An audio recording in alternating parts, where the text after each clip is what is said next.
Are you like some of the rest of us and just looking at the last 2 years and wondering just when the rest of the world is going to end? Well, to add a little bit of an upbeat spin to that, I have the perfect game that can teach you how to survive if the apocalypse ever does happen. Because today on Joker Reviews, we're going to be reviewing Doomlings. Doomlings is a fun thematic game where you're trying to create the species that's going to survive through the coming catastrophes. Setup for the game is pretty simple. You're just going to take these age cards here.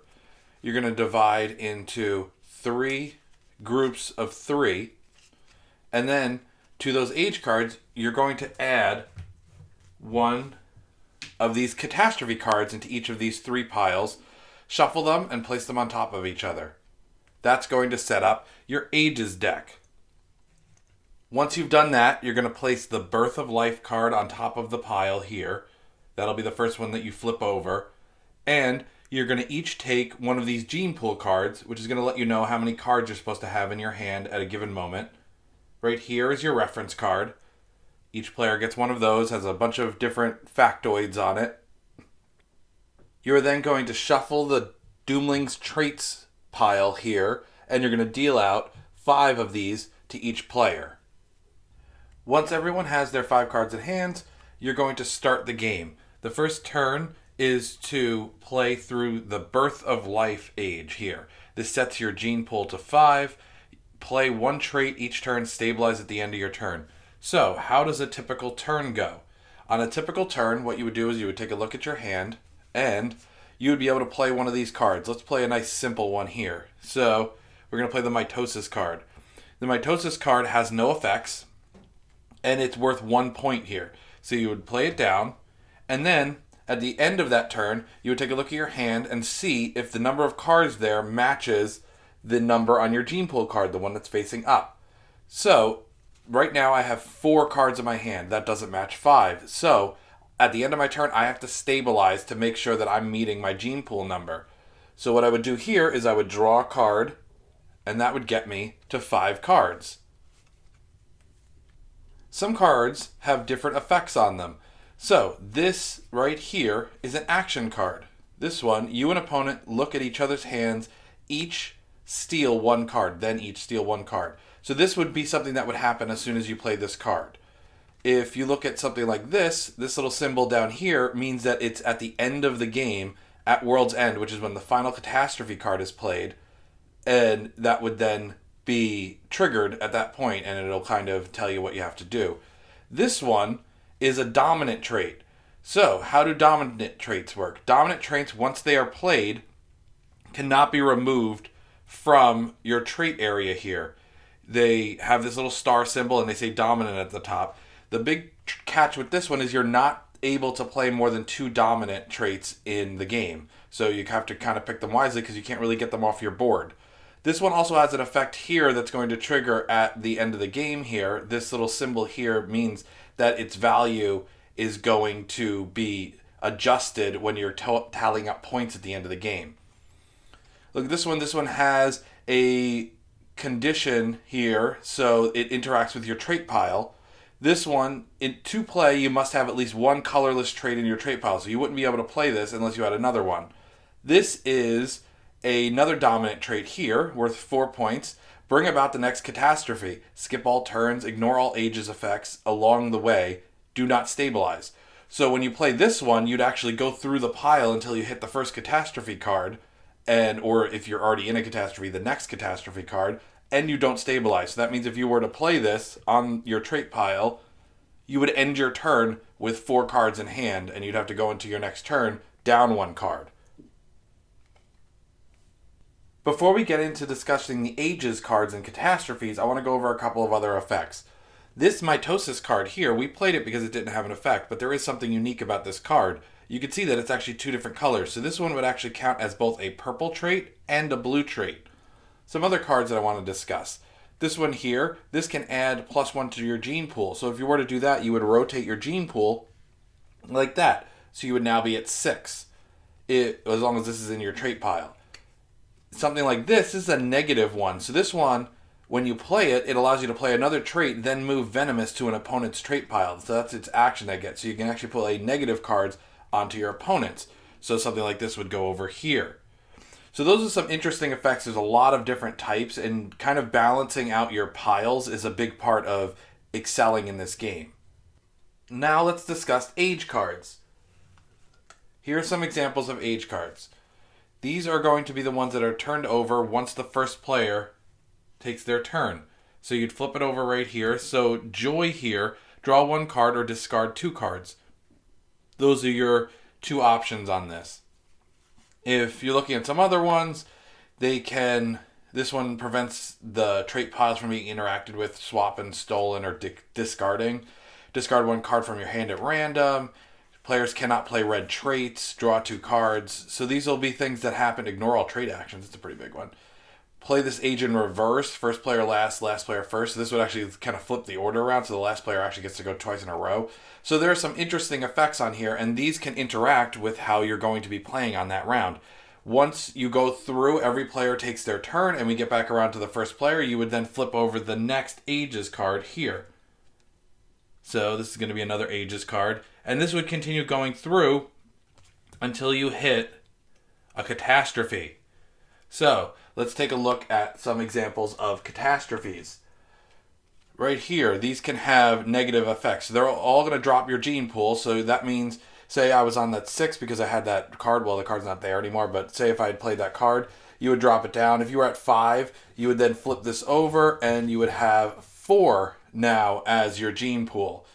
Discard 1 card from your hand for every red trait in your trait pile. So this is because it's an ice age and the red traits are like kind of looking like aesthetically opposite of this. So they're going to make you discard cards.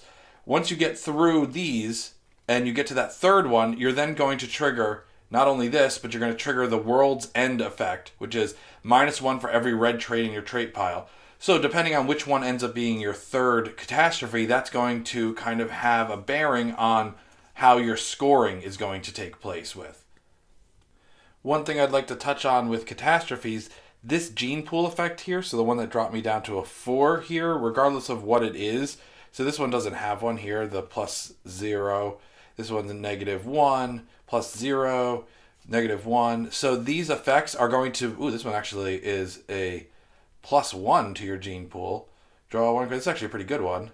But they're going to stay in effect for the rest of the game. It's not like they go away after that round if you draw a new catastrophe. So as you draw extra catastrophes, say you draw these 3 and in a row, at the end of the game, you will, at the very least, be down 3 on your gene pool unless you have other traits that are going to bring your gene pool back up. And that is pretty much a summary of the gameplay.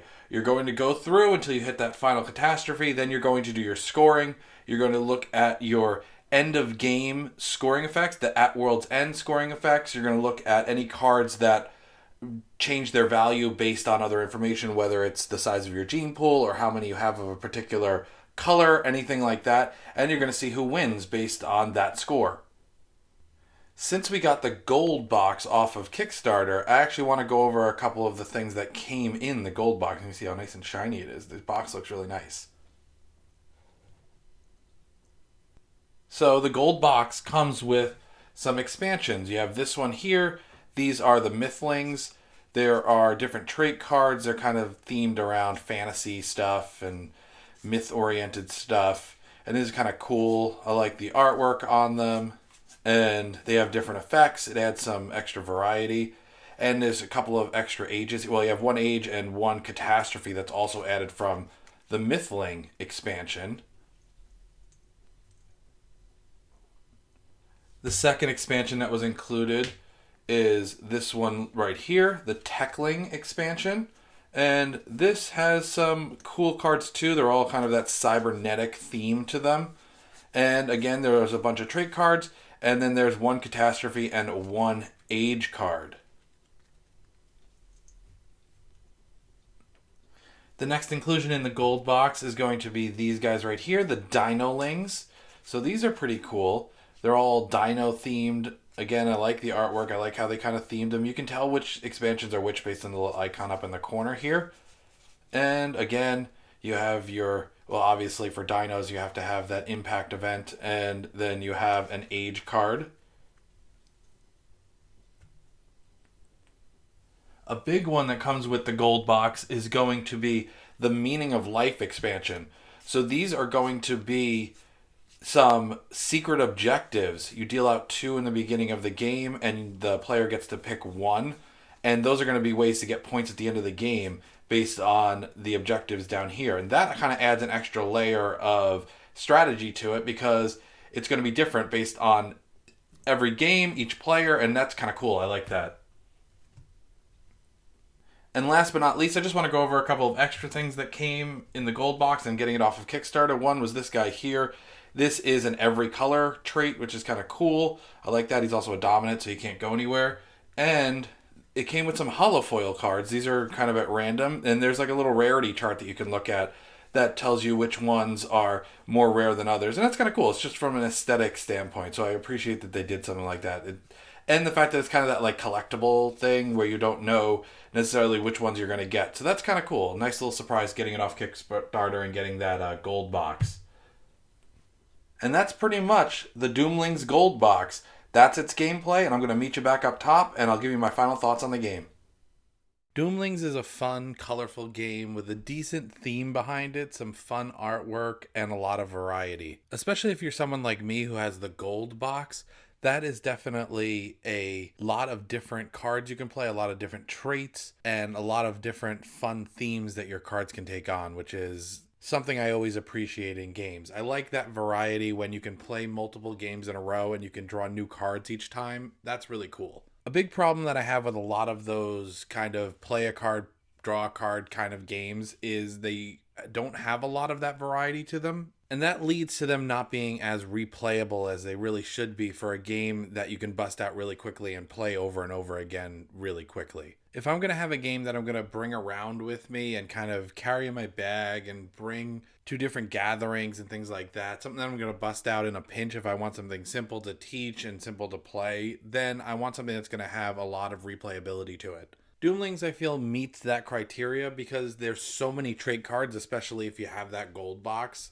that you aren't just going to run out of cards and play the same cards over and over and over again. You're going to have different win conditions to get points. You're going to have different cards that interact with the catastrophes. You're going to have different action cards that you can play on the other players that you're playing against, and I think that's really fun. I like the age mechanic because that's something that's going to affect all of the players in that round, and I think that's kind of cool. I like the catastrophes because the catastrophes can really mess up your plans. If you have specific cards that you really want to make sure that you play or that you're holding in your hand to play at a certain time, you can have those random discard ones, or you can have the ones where you have to discard half your hand. The gene pool is also a kind of a cool way of managing how many cards you can have in your hand. The fact that different players can have different amounts of cards in their hand is kind of cool. The artwork is great, and I really like the theming. I really like the different traits that they came up with and how they represented them with their very simplistic kind of art style with the little like orbs. If you're playing with the Meaning of Life, that adds another bit of randomness that can add to the replayability of the game because you have that as secret objective and you're only going to get one per game. So you can play with the same people with the same cards, but end up with different meanings of life, and that kind of adds that variety and a different way of winning depending on which one you get. It's very shelf and table friendly. The only complaint I have is that it's a bit pricey. Especially for a card game, it's kind of up there. I believe it was $79 on Kickstarter. Though that is with the multiple expansions and the extra cards and the holographics and the Meaning of Life. So you can kind of see where that price comes from. Just for what it is being a card game, it is a little bit pricey. I will not criticize the quality of the game. The cards are very good quality. The artwork is great, like I said. And that's really the thing that makes it worth the money, in my opinion, and made it worth the money to spend on Kickstarter and back this, just because it's a really cool project, and it is definitely a fun game, and I would highly recommend checking it out. If you like what you saw here today, hit that like button. Leave a comment down below. What was the last game that you backed on Kickstarter? Have you played Doomlings? Which box did you get if you did? Subscribe to the channel and ring that bell so you know what's up, and I'll catch you in the next game review, guys.